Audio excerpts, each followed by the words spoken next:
Gold trusted gold buyers మీరు తాకట్టు పెట్టిన బంగారాన్ని విడిపించి ఈ రోజు ఉన్న మార్కెట్ ధరకు కొనబడను. అంత థియేటర్స్కి రారు, అందుకని అందుకు వద్దాను. ఈ సినిమా ఎవరిని అడగకుండా మొదటి రోజే పూజ రోజే నేను పాన్ ఇండియా అనౌన్స్ చేశాను. ఎందుకంటే ఈ సబ్జెక్ట్ అలాంటిది. ఈ సబ్జెక్టు సౌత్ కంటే నార్త్కి ఎక్కువ కనెక్ట్ అవుతుంది నా నమ్మకం కాదు, కనెక్ట్ అవుతుంది కూడా. అటువంటి సబ్జెక్ట్ అందువల్ల దీన్ని పాన్ ఇండియా అని అనౌన్స్ చేస్తాను. దాంతో ఎక్కువ రెస్పాన్సిబిలిటీ ఎక్కువైపోయింది.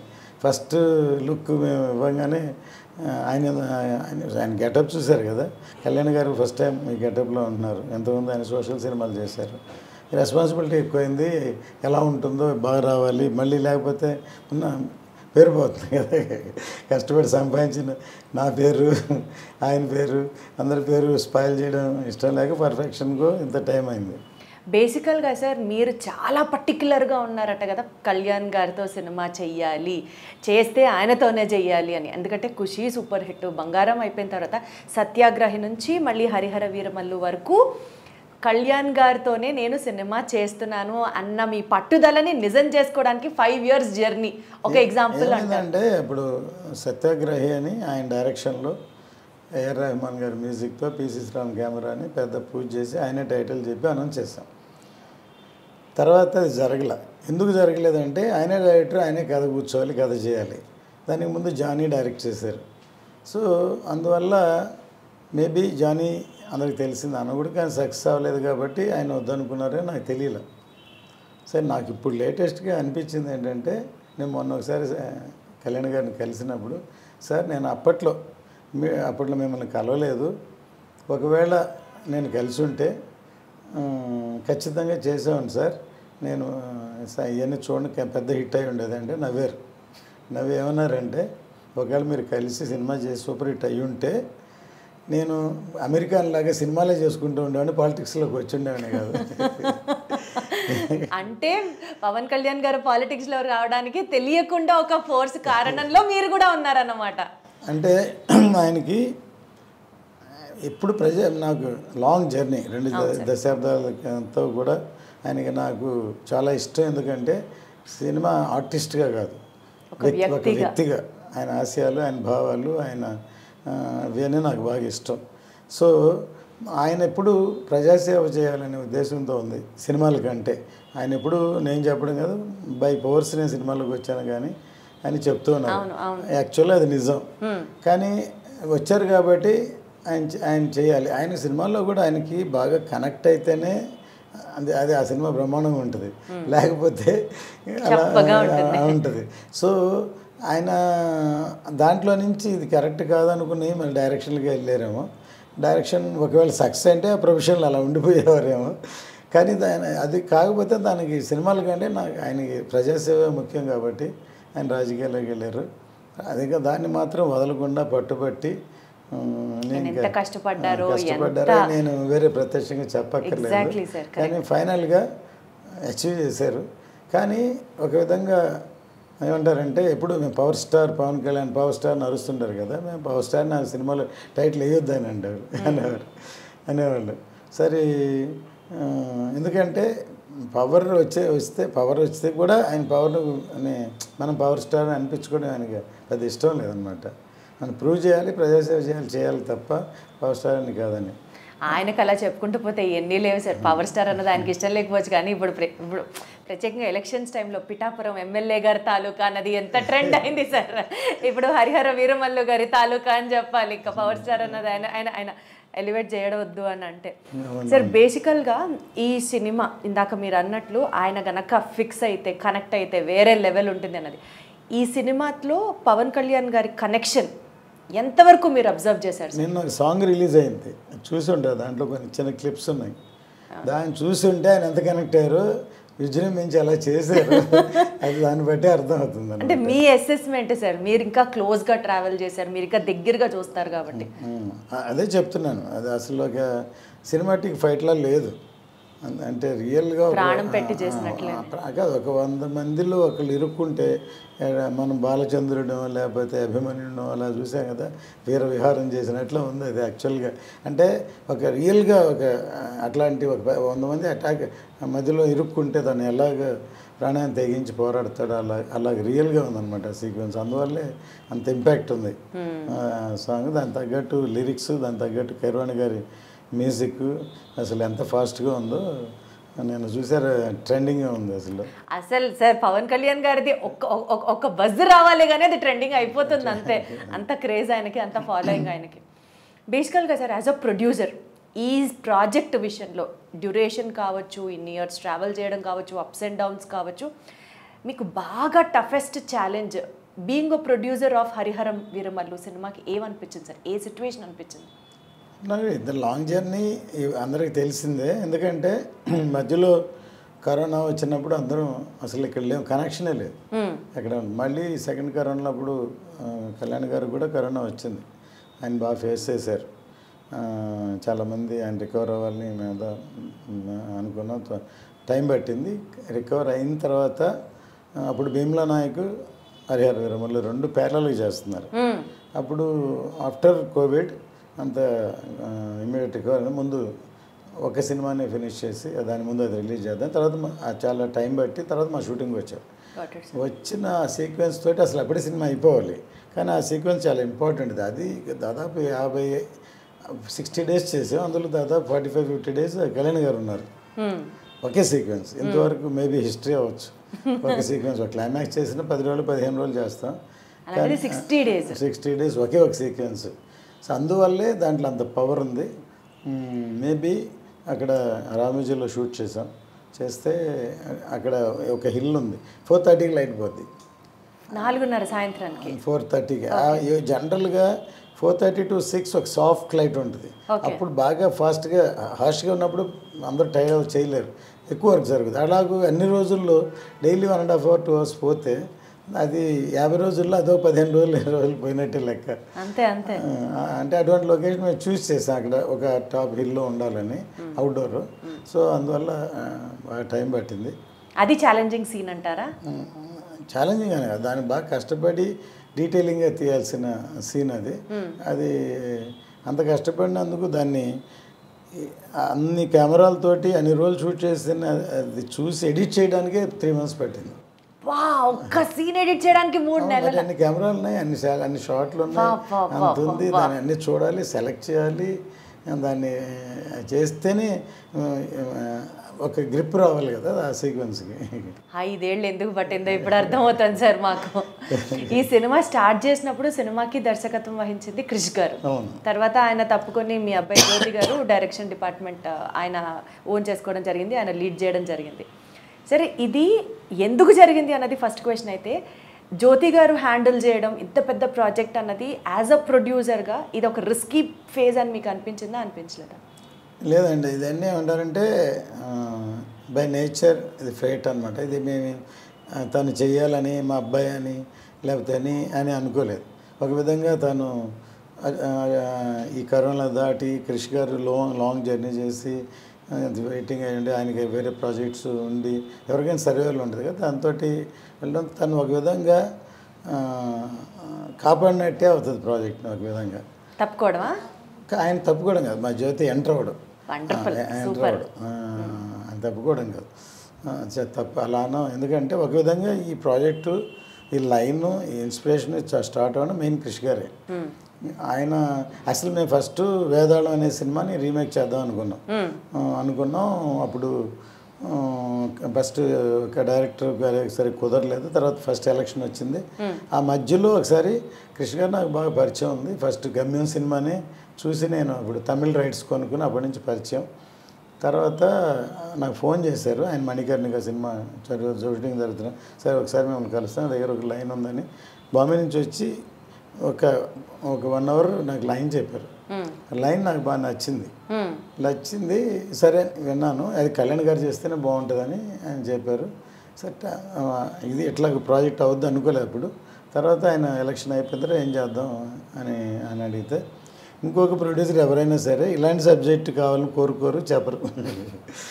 అదే సినిమాని రీమేక్ చేసేద్దాం అంటే ఫాస్ట్గా అయిపోయేది మీరు అన్నట్టు. కానీ నేను చెప్పాను ఇలాంటి ఒక లైన్ ఉంది, కృషి గారిని చెప్తాను నేను పిలిస్తే అప్పుడు ఆయన నా మీద ఆయన కృషి గారే చెప్పారు, ఆయన జడ్జిమెంట్ నేను నమ్ముతాను, అని చెప్పి కృషి గారికి చెప్పారు. అలా స్టార్ట్ అయింది అనమాట ఈ ప్రాజెక్టు. స్టార్ట్ అయింది. దాని తర్వాత ఫస్ట్ కోవిడ్, సెకండ్ కోవిడ్ ఇవన్నీ క్రాస్ అయ్యి టైం పట్టింది.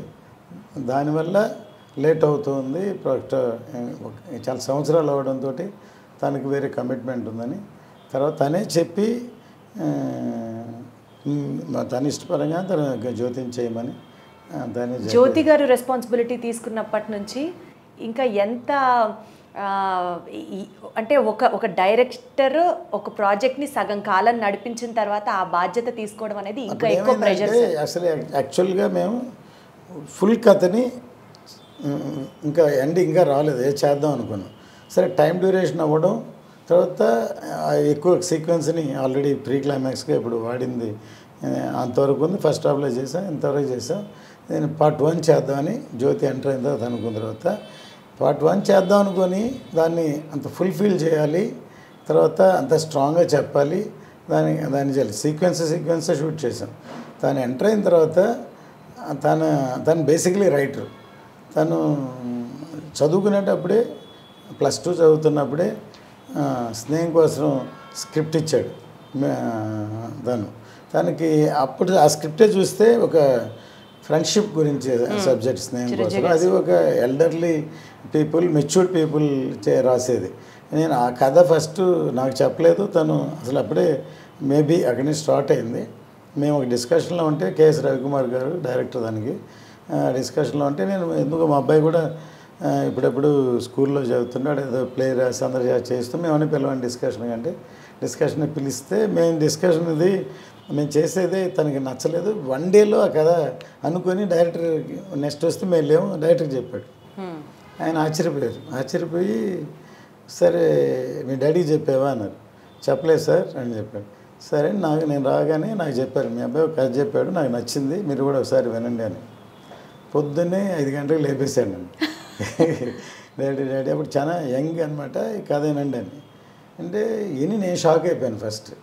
ఎందుకంటే ఒక చిన్న కుర్రాడు +2 చదువుతున్నాడు, లవ్ స్టోరీ లేకపోతే యూత్ స్టోరీ చెప్తారు కానీ అంత మెచ్యూర్డ్గా థాట్ నీకు ఎలా వచ్చింది ఐడియా అని అడిగాను. తను చెప్పిన ఎగ్జాంపుల్ ఇంకా షాక్ అయిపోయాను. ఒక తెనాలి రామకృష్ణ, కృష్ణదేవరాయ ఇద్దరు ఫ్రెండ్స్ డాడీ, వాళ్ళిద్దరిని విడగొట్టడానికి ఒక స్త్రీని ప్రవేశించారు. అది షాక్ అయిపోయాను. సరే ఓకే, దానికి ఒక ఫ్లాష్ బ్యాక్ క్రియేట్ చేసి ఇది ఎలా చేశాను. ఇన్స్పిరేషన్ నాకు డైరెక్టర్ శంకర్ గారు. ఆయన కథని దాచి జెంటిల్మెన్లో మొత్తం కథ చెప్పి తర్వాత ఫ్లాష్ బ్యాక్ ఏంటని చెప్పారు. అది చెప్పాను, షాక్ అయిపోయి నవ్వి నేను డైరెక్టర్తో నచ్చిందని చెప్పాను. ఫస్ట్ దాంట్లో మెయిన్ శరత్ కుమార్, శివాజీ గణేషన్ గారు అని డిసైడ్ అయ్యి ఆయనకి అడ్వాన్స్ కూడా ఇచ్చాం. ఆ తర్వాత అది జరగలేదు, ప్రాజెక్టే డ్రాప్ చేద్దాం అనుకున్నా. తర్వాత కేసీఆర్ కుమార్, విజయ్ కుమార్తో చేద్దామని అలాగే మొదలై టైంలో చేసాం. ఇది ఎంత ఎందుకు చెప్తున్నా అంటే తను ఇంతవరకు చేసిన అవకాశాలు 1-2 లవ్ స్టోరీలు చేశారు. ఇంత పెద్ద హీరోతోటి ఇటువంటి మెచ్యూర్డ్ సబ్జెక్టు తనకి దొరకడం ఒక అవకాశం, లేకపోతే దాన్ని ప్రూవ్ చేసుకోపోతున్నాడు అని చెప్పచ్చు. పోతున్నాడు అని చెప్పచ్చు. ప్లస్ ఇది కథ ఒక పరంగా ఒక పైగా అయితే టెక్నాలజీ ఏంటంటే మా బ్యానరే ఇవాళ CG గ్రాఫిక్స్ అనేది ఇండియన్ స్క్రీన్లో తీసుకొచ్చిందే మేము భారతీయుడు అప్పుడు హాంకాంగ్లో చేసాం. అప్పుడు వెంకీ అని ఒక ఆయన కోఆర్డినేటర్ శంకర్ గారు, ఆయన ద్వారా ఆయనతో చేసాం. ఆ తర్వాత ఇండియన్ ఆర్టిస్ట్ అని వాళ్ళని మేము చిన్న వర్క్లు మా కంపెనీ మేమే డెవలప్ చేసాం. వాళ్ళని నేను మన శ్రీనివాసన్, కమల్ కണ്ണన్ వెళ్ళి శంకర్ గారికి పరిచయం చేశాను. ఎందుకంటే ఆయన ఇప్పుడు హాలీవుడ్, ఫారిన్ సార్ వీళ్ళు చాలా బాగా చేస్తారు సార్ ప్లీజ్ అని మా బాయ్స్ సినిమాలో వాళ్ళకి వెబ్సైట్ ఆయన బాగా నచ్చేసి అక్కడి నుంచి శంకర్ గారితో ట్రావెల్ చేయడం మొదలు పెడితే అక్కడి నుంచి రాజమౌళి గారు మగధీర అక్కడి నుంచి ఇక్కడికి అడాప్ట్ అయ్యారు. Maybe I'm feeling proud. ఎందుకంటే ఇవాళ నార్త్ ఇండియా కంటే సౌత్ ఇండియాలో టెక్నికల్గా అడ్వాన్స్గా వేరే లెవెల్ బాహుబలి, త్రిబులార్లు, లేకపోతే మగధీరాలు, లేకపోతే ఇప్పుడు హరిహర వీరమల్ లాంటి సినిమాలు టెక్నికల్గా అడ్వాన్స్గా రావాలంటే నేనే ఒక గ్రాఫిక్స్ యూనిట్, ఒక పెద్ద స్టూడియో పెడదామని ముందే ప్లాన్ చేసి హాలీవుడ్లో ఒక ఎక్విప్మెంట్ కూడా అప్పుడు అడ్వాన్స్ ఇచ్చాను నేను. కానీ అది జరగలేదు. కానీ ఇప్పుడు చెప్తున్న ఈ సినిమా తర్వాత ఒక ఫిలిం ఇన్స్టిట్యూట్ ప్లస్ ఒక స్టూడియో, ఒక గ్రాండ్ లెవెల్గా ఫ్యూచర్ టెక్నాలజీ వచ్చేటట్టు చేయాలని, అంటే ఫుల్ టైం దాంట్లోనే ఉండి చేయాలని ఒక అంబిషన్. అది మేబీ జరుగుతుందో జరగదో, బట్ మై అంబిషన్ అనమాట. బట్ ఒక స్టెప్ అయితే, ఒక ఆలోచన ఫిక్స్ చేయడంతో అయితే ఒక ఇనిషియేషన్ స్టార్ట్ అయిందనే చెప్పొచ్చు. Wonderful sir. సార్ బేసికల్గా ఈ first part sword versus spirit అని చెప్పి స్టార్ట్ చేస్తున్నారు. సో ఇక్కడతో స్టోరీ ఏంటి అన్నది తెలియకపోయినా బట్ స్టిల్ ఎంత ఇగ్నైటెడ్గా ఉంటుందో మాకు అర్థమవుతుంది. పార్ట్ 2లో ఏముండబోతుంది సార్? దీనికి కంటిన్యూషన్ ఉంటుంది ఖచ్చితంగా. ఇది ఎందుకంటే ఇది అబ్రప్ట్గా అన్ఫినిషింగ్గానే అవుతుంది. ఏం జరుగుతుందని క్యూరియాసిటీ. బాహుబలి కట్టప్ప ఎందుకు చంపాడు, అలాంటిది ఒక ఇంట్రెస్టింగ్ ట్విస్ట్ ఇందులో కూడా ఉంటుంది అనమాట. అందుకని సెకండ్ పార్ట్లో ఏమవుతుంది అనేది ఉంటుంది అని డెఫినెట్ క్యూరియాసిటీ ఉంటుంది. ఇప్పుడు ఈ స్వర్డ్ వర్సెస్ స్పిరిట్ అనే క్యాప్షన్ మా జ్యోతి చేశాడు. అంటే ఇప్పుడు ఎంటర్ అయిన తర్వాత ఇది ముందు మామూలుగా ఒక కథలాగా అనుకున్నాం, తర్వాత దానికి వేరే ట్రీట్మెంటు, వేరే ట్రావెలింగ్, వేరే ఇవన్నీ, తర్వాత అసలు ఈ కథ ఇతివృత్తం ఏంటి అనేది బిగినింగ్ ఇన్ బిట్వీన్ కథను కూడా మళ్ళీ ఇప్పుడు అప్సెట్స్ అప్పుడు తీసాం. దాన్ని తనే చేశాడు. ఇప్పుడు రేపు పొద్దున సినిమా అయిన తర్వాత కృషి గారు చూపిస్తాం. ఆయన కూడా ఆయన అనుకున్న కథకి దీనికి ఎంత తేడా ఉందనుకుంటారు. మారిందా సార్? అంటే మధ్యలో డైరెక్టర్ మారిన తర్వాత స్టోరీ లైన్ కూడా మారిందంట. లైన్ అదే, దానికి వెళ్ళే ట్రావెలింగ్ ట్రీట్మెంట్ చెప్పే విధానం అన్ని మారిపోయింది. డెఫినెట్లీ ఒక్కొక్కరికి డిఫరెన్స్ ఉంటుంది కాబట్టి. సార్ బేసికలీ ఇది చాలా హై బడ్జెట్ ఫిల్మ్ అన్నది అర్థమవుతుంది. పాన్ ఇండియా సినిమా అంటే తెలుస్తుంది.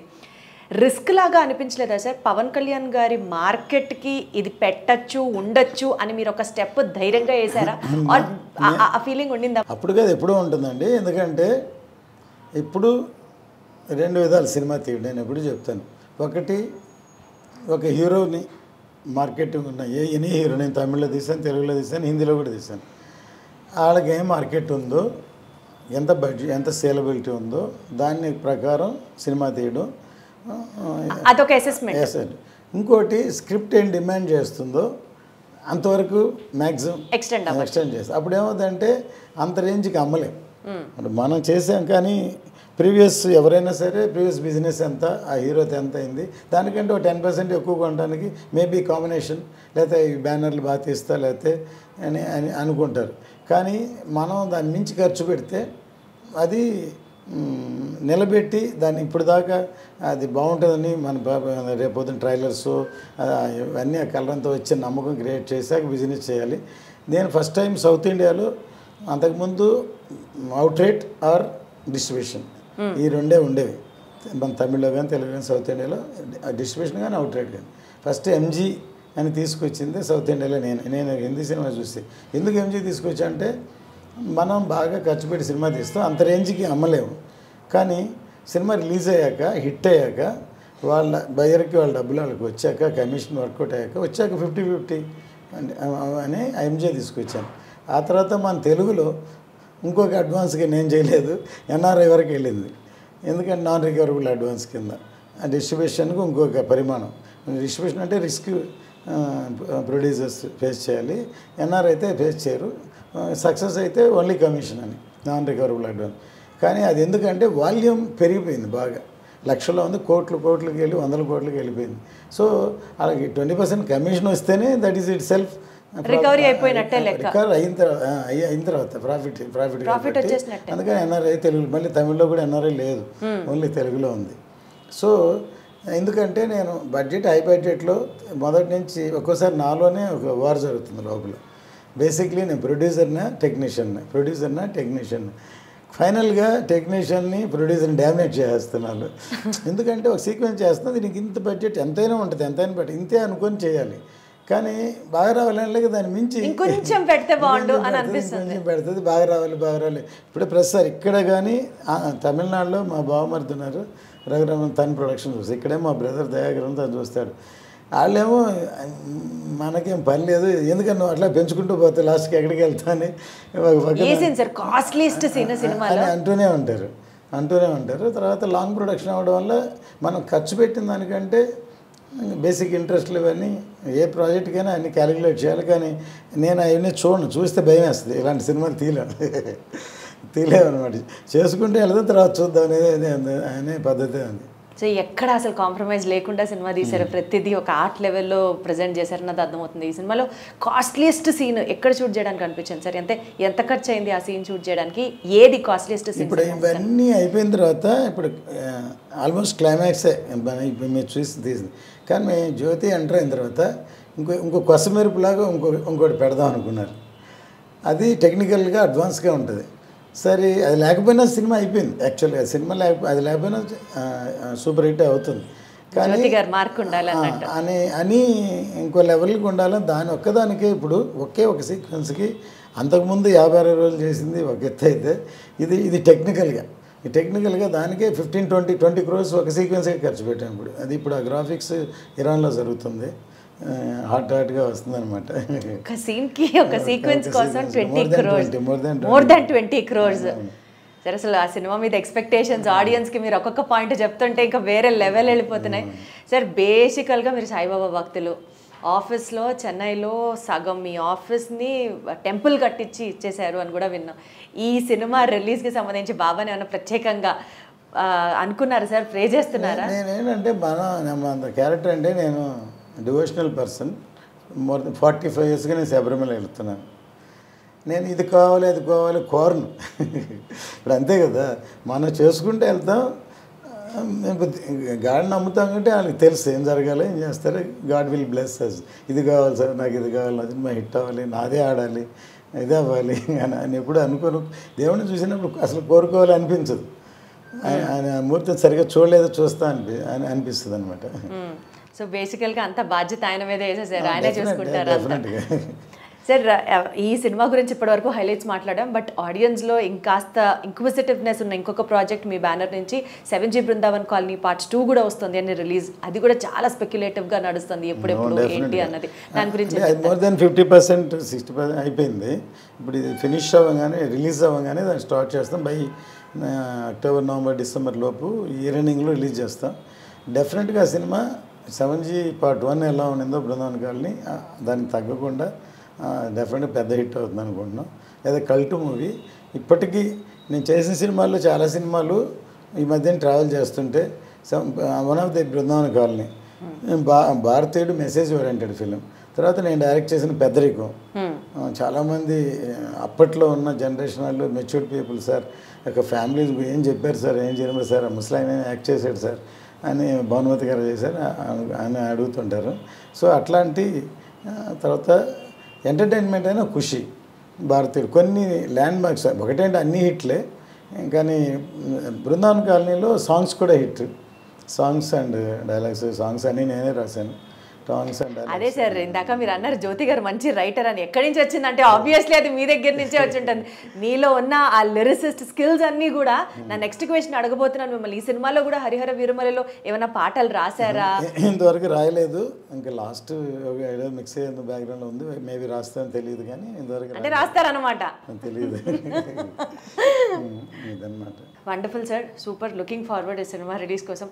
పవన్ కళ్యాణ్ గారి ఫ్యాన్స్ అందరూ, వీరాభిమానులందరూ ఆయనని ఎలా చూపించారా ఈ సినిమాలో, ఏముండబోతుందా అన్న ఒక ఎంతూసియాజంతో, ఒక ఎక్సైట్మెంట్తో వీఆర్ ఆల్ లుకింగ్ ఫార్వర్డ్. ఈ సినిమా సూపర్ సక్సెస్ అవ్వాలని మనస్ఫూర్తిగా కోరుకుంటున్నాం సార్. బిజినెస్ ఇప్పటివరకు ఎట్లా జరిగింది సార్?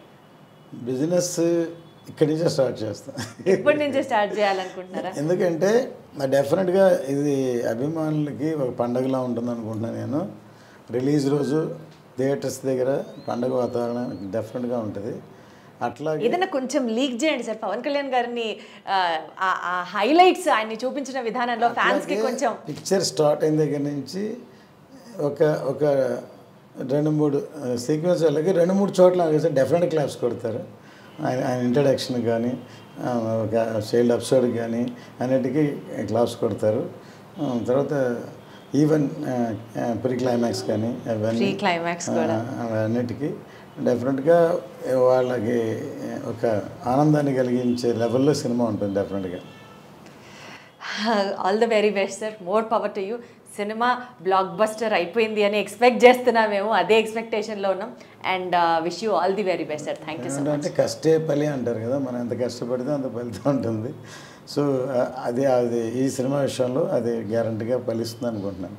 తథాస్తు, జరగాలని కోరుకుంటూ. Thank you so much sir. నమస్తే. Thank you.